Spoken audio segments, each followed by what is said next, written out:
In the Bever home in 2015, everything seemed normal. The day was coming to an end, and everyone was getting ready for bed.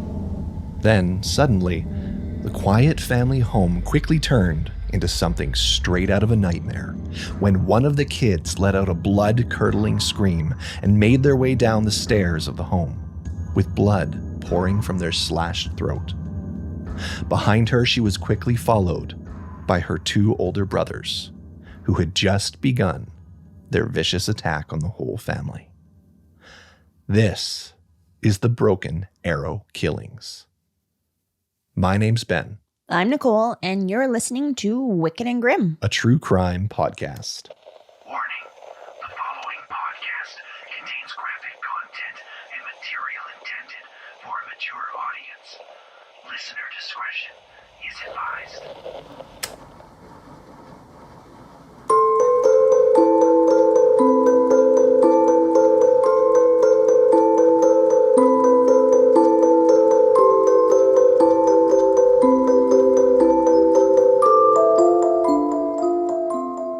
Good morning. And I say good morning because we're actually recording this in the morning right now. So Yeah, I got coffee and hot chocolate. Yeah, Nicole's not a coffee drinker, so I'm not. I'm very odd. she rocks the hot chocolate while I got the coffee. Yeah. I know, but I don't feel like hot chocolate wakes me up quite as much as as coffee would. Definitely not. Coffee's got the caffeine, that kick. Yeah. But I mean, even still, it doesn't wake me up a whole lot. It's more of, well, I've said it on the show before. I don't drink coffee for the caffeine. I drink it for like the warm hug that it The provides. ritual kind of? Yeah, exactly. Yeah. Something that's actually really cool about like rituals is that if you sign up for our Patreon at the end of the month, every last day you get an exclusive episode. And we have some patrons to thank who have signed up for Patreon. They get that episode and all the extra behind the scenes. They sure do. So thank you to Hannah Campbell, Bitter Unicorn, Cassie Wiblin, and Carolina Loanzo. Thank you so much for signing up and supporting the show. We super friggin' appreciate it. Okay, do you like my transitions I've been doing, my segues? I know. I've been working hard on them. I was chuckling behind the scenes there because I was like, here we go again. I've been trying to do these good like segues into the Patreons. You're doing good. Okay, thank you. I appreciate it. I've been putting a lot of effort into it. No, you're doing real good. But now there's this expectation. Like you've set the bar high here. Maybe next episode, I will not have a segue. I'm going to like do as rough of a transition as I can. Just like we're talking about teddy bears and unicorn and being like, sign up for our Patreon or something. Just so drastic. Just throw everyone for a loop is what I should probably do. Maybe, because it might be something that's hard to maintain, right? It might be. So I just realized we got to play our little background screen here. there we go. Yeah. So that's for the video. Just so everyone's aware, we do have a video form of this podcast. You can head over to one of our YouTube channels, which is linked down below. We just recently started putting out the video content of it. So you can't go back in our whole library, but we do have about 10 episodes put out. You can go watch from here forward all the episodes we release in video form. Yeah, that's awesome. So yeah. I'm quite nervous for this case now. It's a doozy. I didn't realize what we were getting ourselves into. No, No. it's a doozy one. That was quite the intro. I decided to give away a little bit of some of the brutality that immediately occurs in that intro. Did. Particularly because this is a very brutal case. So, you ready for it? I think so. Okay, well, this is called the Broken Arrow Killings, the Broken Arrow Massacre. Usually, Broken Arrow Killings is what it's referred to, but of course, there's other variations. So, Broken Arrow is actually the town in which it took place. Okay. So it was a quiet Wednesday night on July 22nd, 2015, in Broken Arrow. The Bever family household, usually filled with commotion as the family is made up of 9 individuals, 2 parents and 7 children, was quieting down for the evening. Now in Broken Arrow, Oklahoma, the family's home is located in a suburban neighborhood. It seemed peaceful on the outside, but shortly before 9:30 p.m., everything would change.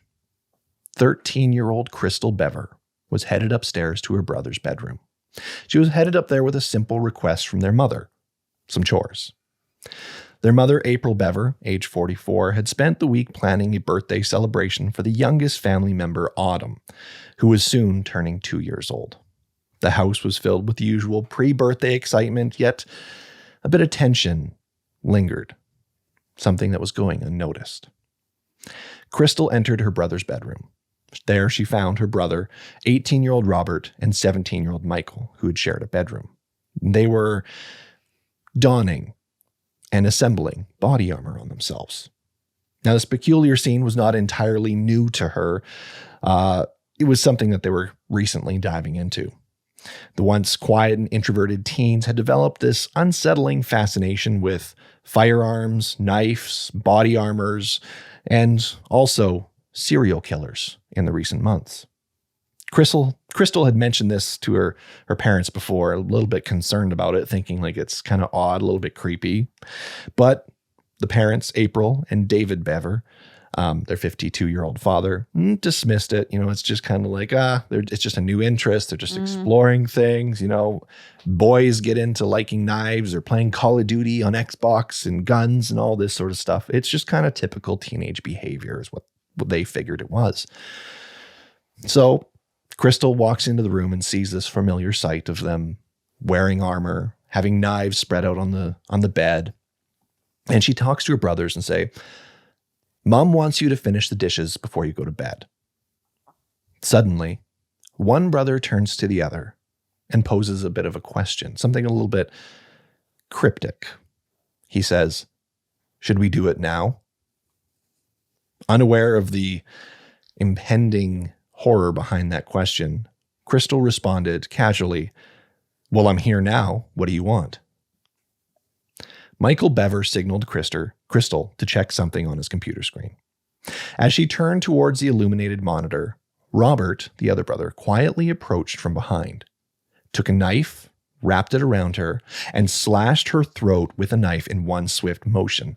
The brothers' only exposure to such violence had come from TV shows, and they imagined this would be a quick and silent kill, similar to action movies. When someone's walking through halls, taking out people quickly and quietly to make their way into somewhere they're trying to navigate. However, the reality is vastly different. Crystal didn't immediately die and fall to the floor silently like they expected. She let out a blood-curdling scream and staggered backwards, blood gushing from her neck. Determined, Robert continued his attack, stabbing her multiple times in the chest, arms, and shoulder and stomach, trying to kill her. Crystal thought about running to her room, thought about trying to grab her phone, but decided instead to make her way downstairs and head for the door to go outside, hoping to find a neighbor and call for help that way. She made her way outside and collapsed in the front yard, her throat deeply slashed, lungs filling with her own blood, and an organ even protruding from her stomach wound. Hearing the horrific noise, the mother, April, rushed upstairs, and as Crystal was descending, April encountered Robert, who now launched an attack on his mother, inflicting at least 48 knife wounds upon her. An investigator later remarked it was, quote, "more wounds than I had ever seen in anybody ever." Holy shit. You're really just starting us off here. Yeah, I told you we are diving straight into this. Wow. My eyes are just like bulging out of my face. Your reactions so far are something else. Yeah, holy shit. So Robert now had returned to Crystal, who was still alive at this point and bleeding in the front yard. He kneeled beside her and he began to strangle her until he heard a final gurgle as blood filled her throat and lungs, and Crystal went limp. Robert dragged her back into the house. The brothers together moved on. The house had turned into a scene of absolute chaos, reminiscent of a horror movie, something right out of Hollywood's worst production ever. The attacker's younger siblings, 7-year-old Christopher and 5-year-old Victoria, were petrified. They were unaware of what was going on. All they knew was screams were happening. It was panic, and these two kids didn't know what to do. The only thing they could think to do was hide. So together, they locked themselves in the bathroom, hysterical and seeking some sort of safety and sanctity. Well, they're in their safe place right now. Like they're in their home. Yep. Holy. Now, the brothers together quickly found their younger siblings hiding in the bathroom, and one of them knocked on the door. Michael pretended to be panicked, and he whispered through the door, "Let me in, he's gonna kill me." And wanting to help their brother, Christopher opened the door. Oh, no. Yes. Okay, this is just getting worse and worse. Holy shit. Yeah. So now the two brothers, Michael Wow. and Robert, had access into the bathroom that was previously locked where Victoria and Christopher were hiding. As they opened the door, the two brothers entered, and it was too late. The brothers swiftly continued their attack upon their younger siblings. Christopher was stabbed 6 times, and Victoria was stabbed 18 times in the neck, chest, back, and upper arms. Now, during this assault, their father, David, at some point tried to intervene, and he lunged towards his 2 sons. His efforts, though, were unfortunately in vain. The boys were armed, and he was not. He was stabbed 28 times and suffered blunt force injuries all over his body. Meanwhile, in the house, while everyone's screaming, dying, crying, you name it, 12-year-old Daniel managed to lock himself in a room and dialed 911. There, 911. Broken Arrow 911. Hello? Hello. Hi, where are you at? Broken Arrow, Oklahoma 7411. What address? 709 Magnolia Court. Okay. Are you the only one there? No, my brother's attacking my family. Your dad is attacking your family? No, my brother. He has an idea stealing me. Oh, millions of people now. Okay, who's attacking your family? What? Who's attacking your family? Yes. Who is it? Do they have... I'll call them.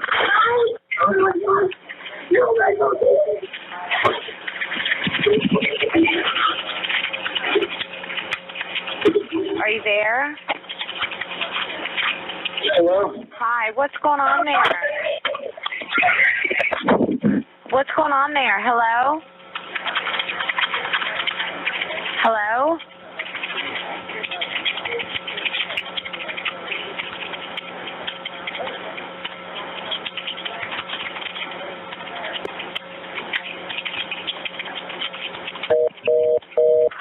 Oh, wow. Wow. Just like the two brothers had done before to their other siblings, Christopher and Victoria, Michael managed to convince his younger brother to open the door while he was on the phone with 911. The brothers came in, took the cell phone from him. As you heard him on the phone, he said hello, right? Oh. And then he smashed the cell phone on the floor. And they proceeded to stab their brother 9 times in the back, shoulder, and chest. Unfortunately for them, but fortunately for us, this initiated an immediate response with the operator dispatching authorities to the home. At this point, though, the boys had one more sibling in the house, and they needed to target this person. Of course, they wanted to wipe out the whole family. But little did they know that the authorities were on their way, so they didn't have much time. And police would arrive at 11:45 p.m., some 15 minutes after the 911 call was placed. The older brothers were just about to begin their final kill for the evening. They were headed to the room of their 2-year-old sister, Autumn.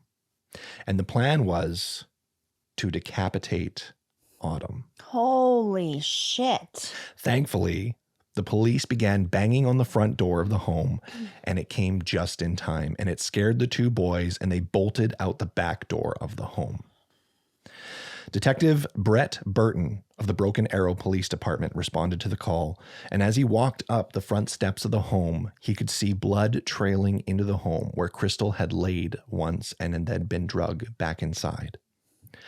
As he and the other responding officers approached the front door of the home, they could hear a faint voice coming from inside. One that said, "Help me." Oh my gosh, Ben, what the hell are you doing to us right now? I'm just telling the story. It's a fucking horrible story, but that's all I'm doing. Yeah, this is unbelievable. This is unbelievable. It is. So, and this is when they began banging on the door. The two brothers bolted. They couldn't get the door open. No one would respond. So the authorities, the officers that were responding, they forced their way into the home. And once they forced their entry, there laid 13-year-old Crystal, the one who was first attacked and had her neck slashed. Is she alive? She was alive. Holy shit. I was thinking that it was the 2-year-old, Autumn. Nope. Crystal was still alive. Her brother, who knelt down and began strangling her, she went limp and played dead. Oh my word. So he let up and she was not strangled. He drug her back inside and there she was clinging to life. Literally neck slashed. Well, yeah. Organs hanging from her abdomen, and she was still alive, asking and crying for help. I'm shook. I out of anyone, I would not have thought that she would have I know. still been alive. Yeah. She was able to tell the officers that her brothers were the ones who were attacking the family and that they were in the house. So the officers got her to safety, got her medical attention, and they continued sweeping the house, bringing out some of the family members in the process in hopes that they would still be alive and still be able to be saved, and leaving others because it was clear they were deceased. Upstairs, they found 2-year-old Autumn sleeping and unharmed. Okay, just such a little angel, just so young and not really having no idea what's going on and just sleeping. Yeah. Which is good. It is good. It is. I can't imagine the trauma it would have put on her if she was aware of what was going on. Yeah. So Autumn and her older sister Crystal would be the only two members of the Bever family that would survive the attack from the brothers. Wow, Crystal actually survived, hey? She would survive, yes. I just have to say too that 911 operator had no idea to the extent of what was going on through that call, hey? I know. You can hear the desperation in that operator though. Oh, you yeah. hear how fast and how vigorous she's She was on it. She yeah. typing like crazy. So good on that operator. She knew something was going down, but man, the extent of what it was is mind-blowing. Yeah. And I can't imagine the pit in that person's stomach when they would have heard another voice go, "Hello," and then the phone's disconnected.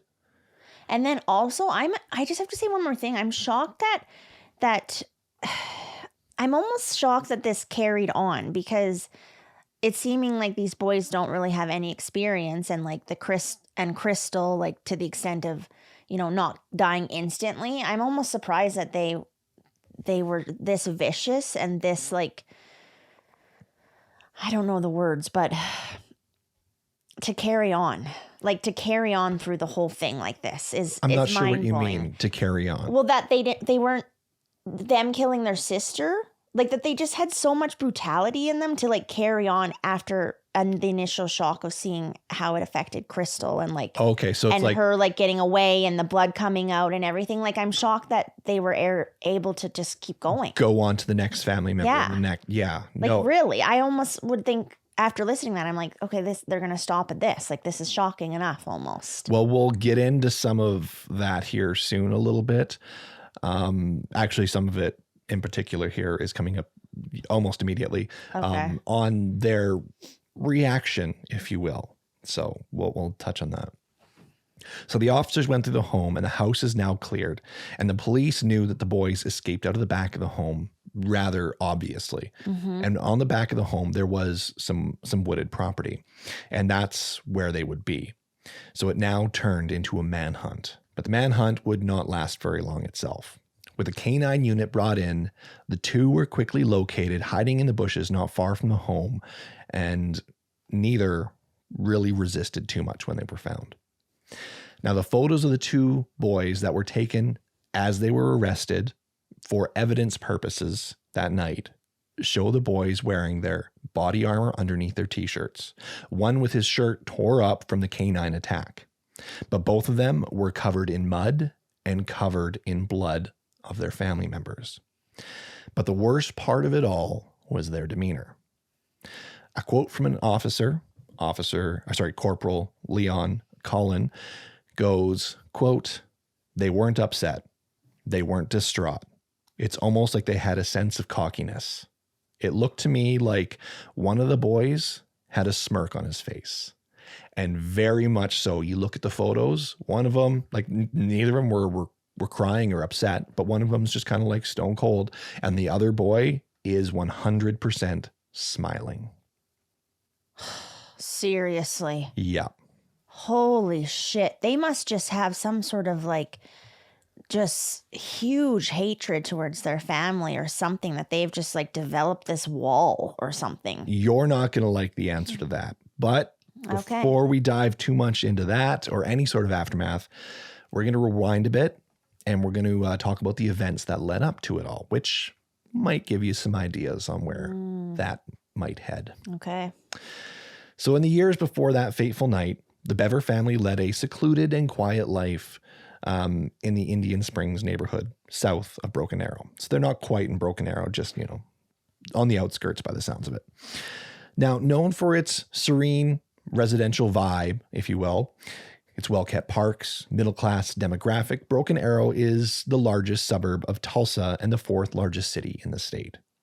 Despite having one of the larger homes in the area and a household bustling with 7 children, the Bevers maintained minimal contact with those in their community.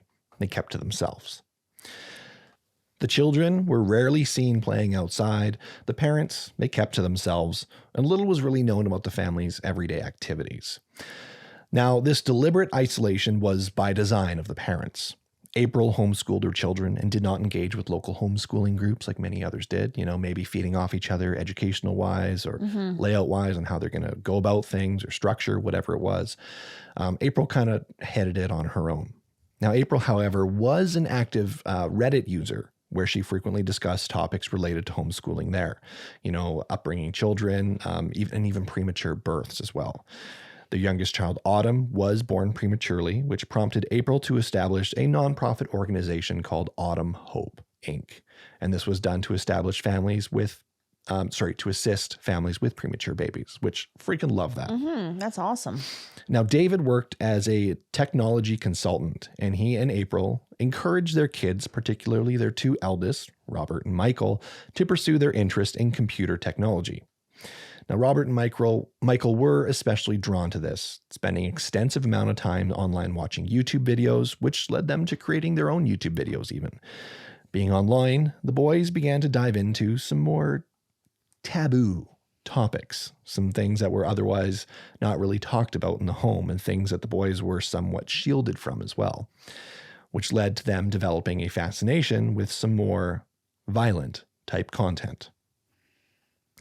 April and David were both devoutly religious individuals, and they wanted to protect their children from aspects of the outside world, evil or harmful people.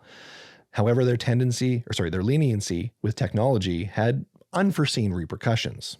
The 2 brothers became obsessed with this destructive ideology as they watched these horrible things unfold online. And, things that they really couldn't fully comprehend because of their limited real world experience and being shielded and staying at home. As teenagers, the 2 boys developed a particular interest in school shooters. Ones like Columbine, for example. They found these thrilling and began to almost see this as an achievable goal, something they could do. Wow. Now, one can only speculate really on how this obsession came to be, and we can say for sure that it was because of being shielded from we can't say for sure that it was because of being shielded from the real world or the violence that they had allegedly endured at home as well. Because you see, the boys were not brought up in the perfect home or atmosphere. Crystal, the surviving sister, later recounted that their father, David, frequently subjected the 2 brothers to verbal and physical abuse. During trial, Robert quoted his father and mother and told the courtroom, quote, They told us the world was full of people who wanted to hurt us. He also claimed their father would threaten them by saying, quote, I can kill you anytime I want. Now, if true, this very well may have played a key role in Robert's deepening obsession with violence and notorious killers like the Columbine shooters, James Holmes, and an obsession with the 2009 movie Rampage. But in the summer of 2015, Robert Bever actually worked at a religious call center called Mika Tech, where he answered calls from individuals seeking prayer and spiritual guidance. Now, this situation is eerily reminiscent of Ted Bundy's stint where he worked at a suicide hotline. And perhaps if Robert was aware that Ted Bundy, there we go, worked at a hotline, he may very well have felt some sort of connection in some way. But that's hearsay. I kind of digress. Wow. Okay. But his obsession with these killings, he very well might have had that knowledge. Yeah, very much so. Now, with his earnings from this job, though, Robert began purchasing supplies such as body armor, knives, and even a small crossbow. His sister, Crystal, noticed the accumulating arsenal in her brother's bedroom, brought it up to her parents. But as I mentioned earlier, they just kind of brushed it off basically as boys being boys. Little did anyone know that this would become something much more and what the brothers were really capable of. Well, who would ever imagine something like this happening? Yeah. Well, the biggest part of it is they were aspiring to be famous, and they were trying to do so on YouTube as well. And being unsuccessful, the boys saw how successful these murderers were in becoming famous with these horrible acts that they were committing. They soon began talking about how they too could go kill people and how they could do it even better and how famous they would become as a result. They spent countless hours studying the actions, outcomes, and everything to do with the spree killers and school shooters. Robert and Michael decided that they too were going to find their fame the same way, but they aimed to get an even higher body count than the rest. Jeez, this is unbelievable. Yeah, it is. These two, they just wanted to kill. Like, and this is just their ticket to fame. That's what they're thinking. Yep.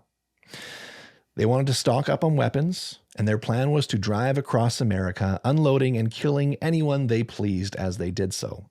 Oh. Yeah, with their imaginations leading them through the scenario over and over and over again. They were confident. They were confident that they could easily rack up a body count of over 50 individuals, giving them the fame that they desired. What a fucking goal to have, hey? Right? No shit. Good It's God. disgusting. Disgusting that that someone goes that way. I could be famous if I just kill enough people. Like, fuck you. No kidding. Well, they began to stock up, and Robert started ordering guns and ammunition online.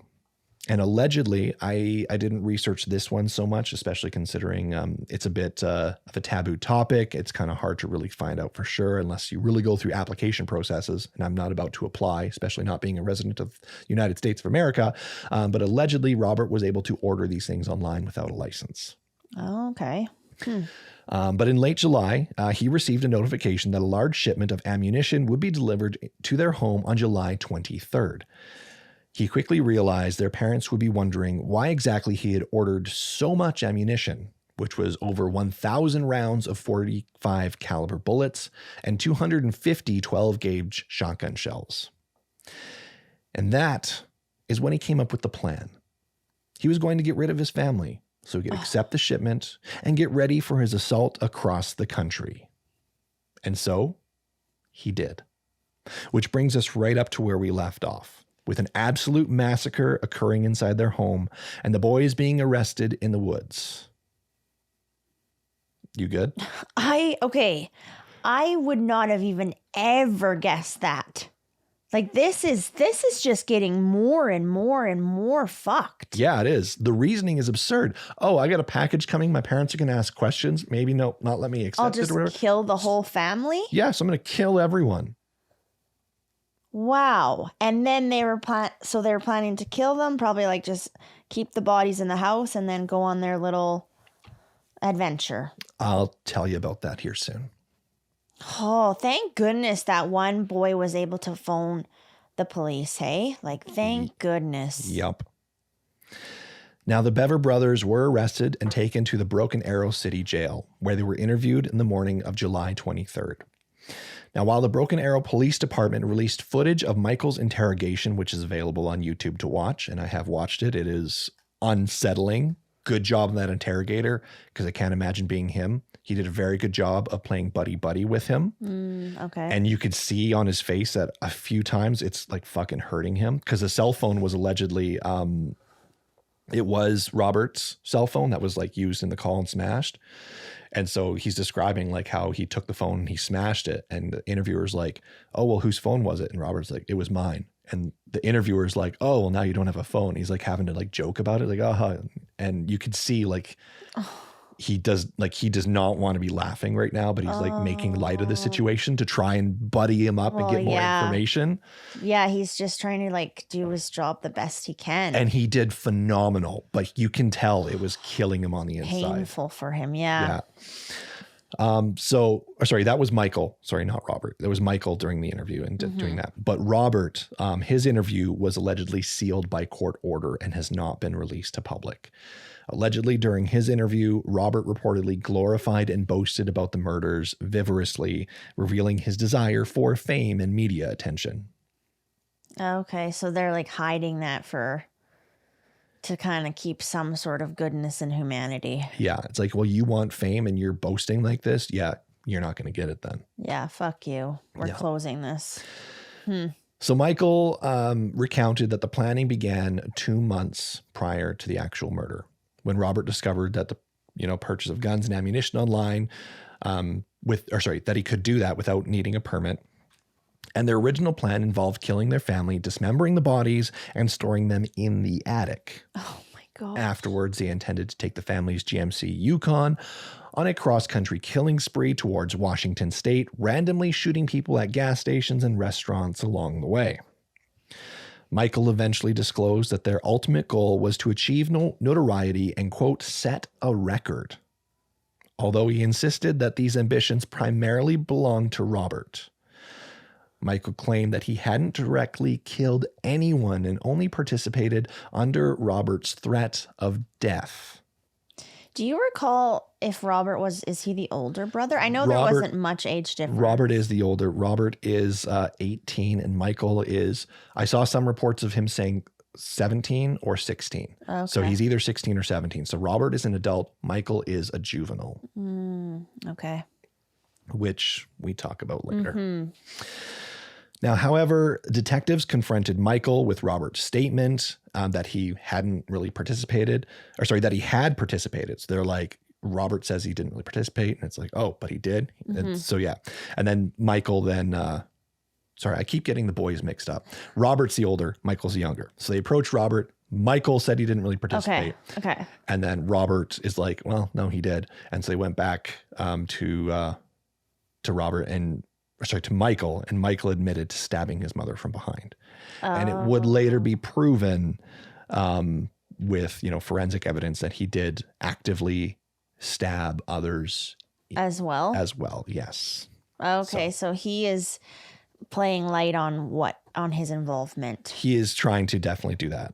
And I mean, even still, despite his claims of like, I didn't really participate, which was proven wrong, and his claims of, being coerced, like, or whatever it is, his brother's going to hold above him.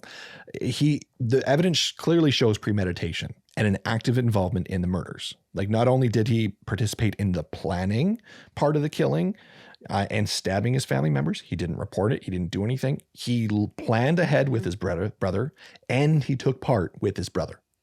Yes, 100%. I guess I'm just thinking like there's a teeny tiny bit maybe of remorse coming out a little bit with him, as opposed to Robert, who is just like, yeah. In my opinion, I think the remorse may not so much be remorseful about what he did. It's remorseful of being caught. And like the actions he has to face now. I think so. Okay. I think so. I mean, there are some interviews later on in a couple years after, which I did not include in my write-up for this because I was like, fuck you, I'm not going to talk about that. But since we're on the topic, I might as well, where he's talking about how he like expects to like just wake up in the morning and go like talk to one of his brothers or sisters. But it's like, oh yeah, I killed them. Yeah, he's like, I can't believe like it actually happened. Like we actually went through with that. I feel like I should just be able to go talk with my family, but they're gone. I killed them. Wow. Okay. It's almost like he's like compartmentalized or something. Compartmentalized, yeah. Yeah, it in his head. I think it's it does come down to the fact in their upbringing and being a bit shielded. So it's like they're like, yeah, we can go do this thing, we can kill people, and it's like they're not really understanding the repercussions. They fully knew they were killing someone, but they never thought about, 30 years down the road, they're still gone. 30 years down the road, I still killed them. 30 years down the road, I'm still going to be serving, rather than like, they're probably like, oh, we're going to be famous. People are going to fucking be talking about us. That's all they were thinking about down the road. Not what it actually means to do something so fucking vile. Okay. That's really interesting, hey? Yeah. Holy. So on July 31st, the brothers were formally charged with 5 counts of first-degree murder and 1 count of assault and battery with intent to kill for attacking Crystal. By the Friday, Crystal was in stable condition, but required multiple surgeries over the following months. And as I already mentioned earlier, she did survive. It's incredible. Both brothers pleaded not guilty to the charges. Despite Michael being a minor, he was charged as an adult. Good. Okay. His defense team filed a motion to have him tried as a juvenile, but the appeal failed. In October 2015, a Tulsa County judge ruled that Michael would be tried as an adult officially due to the severity of his crimes, which I can wholeheartedly appreciate and agree. Makes sense. On June 17th, 2016, the oldest brother, Robert Bever, attempted to hang himself in jail by tying a sheet around his neck and sleeping boat, which is kind of like this like basket bed sort of situation. Okay. I think they do that to avoid like materials or things they could use for other purposes. I don't know, but it's a specific thing for prison. Anyways, propping this boat up against the toilet and then like hanging himself off it. But he was unsuccessful. By September, Robert's defense strategy shifted from his original not guilty, and he accepted a plea deal in order to avoid the death penalty. Being that he was 18, he was up for the death penalty. Oh, okay. Yeah. So this had an upside to it as well that we are going to like. This meant that it spared Crystal from showing up in court. She would avoid any sort of testifying against her brother in trial, and of course, preventing a lot of trauma that would potentially go along with it. Well, yeah, and like she's already facing just immense trauma. Yeah. So on September 7th, 2016, Robert Bever was sentenced to 5 life sentences without the possibility of parole, plus an additional life sentence for the attack on Crystal. Okay, good. So a total of 6 life sentences. Michael, being a minor, was not eligible for the death penalty, so his case proceeded to trial as he pled not guilty. On May 9th, 2018, Michael Bever was found guilty on all accounts. On August 9th, Judge Holmes sentenced him to 5 consecutive life sentences and an additional 28 years for assaulting Crystal. So essentially the exact same as his brother. Wow. Yeah. During the trial, Michael expressed his reluctancy to carry out the attack on that day. He stated he only went through with the plan because Robert threatened him. And he said, quote, he was going to do it no matter what. He said if I didn't, he would kill me too. Although his exact role in the attack was debated, he was ultimately a willing participant in the murders on that night. Mm-hmm. As it was revealed, the planning had occurred for 2 months. Well, yeah, that's a long time to bring that up to someone or confess, right? Yeah. So he took part for 2 months in the planning and actually took part that night. Mm-hmm. There's a lot you can do in 2 months, and he didn't do any of it. So a lot of people speculate whether he really was, whether it was an actual threat or not. Right. Is that actually there? Did he actually threaten you? Are you making this up? Are you trying to cover your tracks? So in July of 2019, Robert Bever attempted to attack 2 prison staff members with a shiv while behind bars, but was quickly and easily taken down. As a result, he received an additional life sentence in 2020 for the assault and battery with a dangerous weapon. So he is now serving 7 consecutive life sentences. And he's just obviously continuing to thrive in prison. Hey, gosh. Yeah. Wow. That's shocking. So currently, I don't know why, actually. It shouldn't be shocking at all that he did that. Yeah.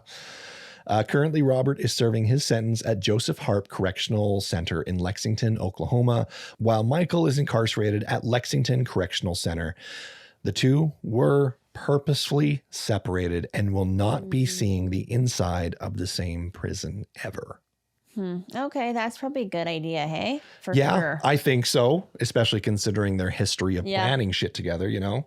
And I mean, so yeah, they're never going to see a family member ever again, I feel like. I don't think so. I highly doubt that either of their sisters are going to come visit them. Wow. Huh. Yeah. This is just mind-blowing, this case. Yeah, I know. When I discovered it, I was like, what the fuck? No shit. Like, not only are these two shitty for like what they did, every fucking reason and excuse that they have is shittier. Yeah. It's absurd. It blows my mind. Yeah. I think that one boy who phoned 911 is a hero. I agree. 100%. Like, for sure. Yeah. Because just imagine, like, he potentially saved like numerous other people, right? Oh yeah. No, they were going to hopefully get over to 50. And I don't know if I don't know. It's hard to say. Because they intended on staying in the house a little bit, getting their shit together, right? Because they had to take a shipment too. Wait for the arrival of the shipment? Yeah, you mean? The ammunition and stuff. Yeah. So, okay, say they had to wait for the shipment. Would that shipment be arriving at the front door? Would they have cleaned up the blood? Yeah. Would someone have noticed something? I'm not saying that, it wouldn't have gone unnoticed or it would have. I'm just saying, like, they were clearly idiots. Mm-hmm. Obviously, they're fucking idiots. Would they have actually managed to get their shit together, to get the shipment, get their stuff, pack it into the family vehicle, and gone before someone notices? Yeah, I mean, that's really hard to say for sure if they would, but you think like a neighbor or something or someone would notice something, right? Well, and the thing is, it doesn't sound like there was like the neighborhood was like house. It sounds like there's like some trees and like lawns and bit of property. Like I'm assuming like probably each house is at least half an acre property or something like that, which hell yeah, love that. So like, I don't think it's like immediate vicinity of like people maybe even being able to see the front door of your home. Okay. So now this family murder, the Bever family murder, were of course one of the most grim crimes in the history of Broken Arrow. The Bever home, after this all occurred, sat abandoned for several years. No one was interested in purchasing the property with its dark past. It became an eyesore for everyone in the community. It was only a reminder of the horrors every time they went past it.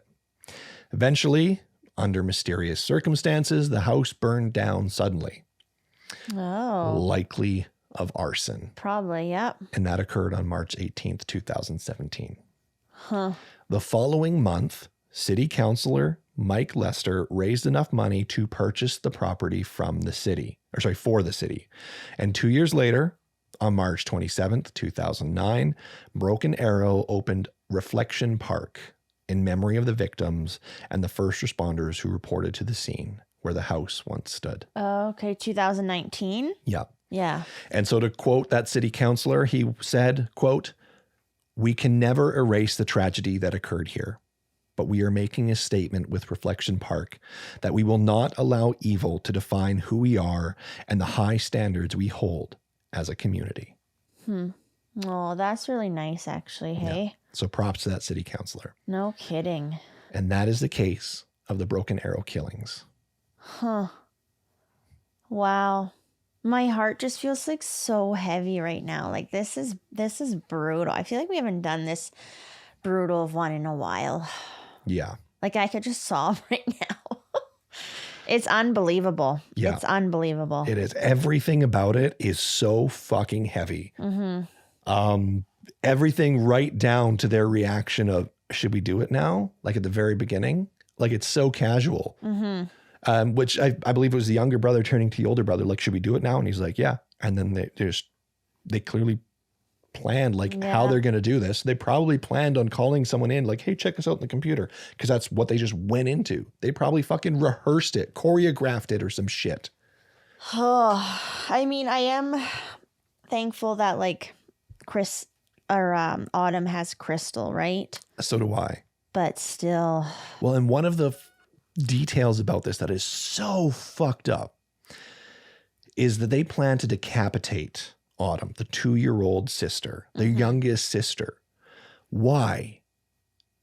That's not just killing someone. There's pleasure in that. Yeah. There is a sick, twisted, fucked up kind of pleasure in doing that.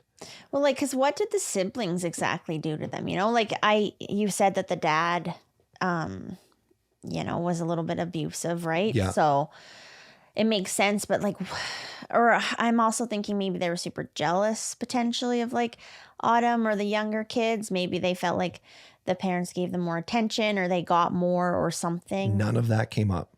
Huh. None of it came up.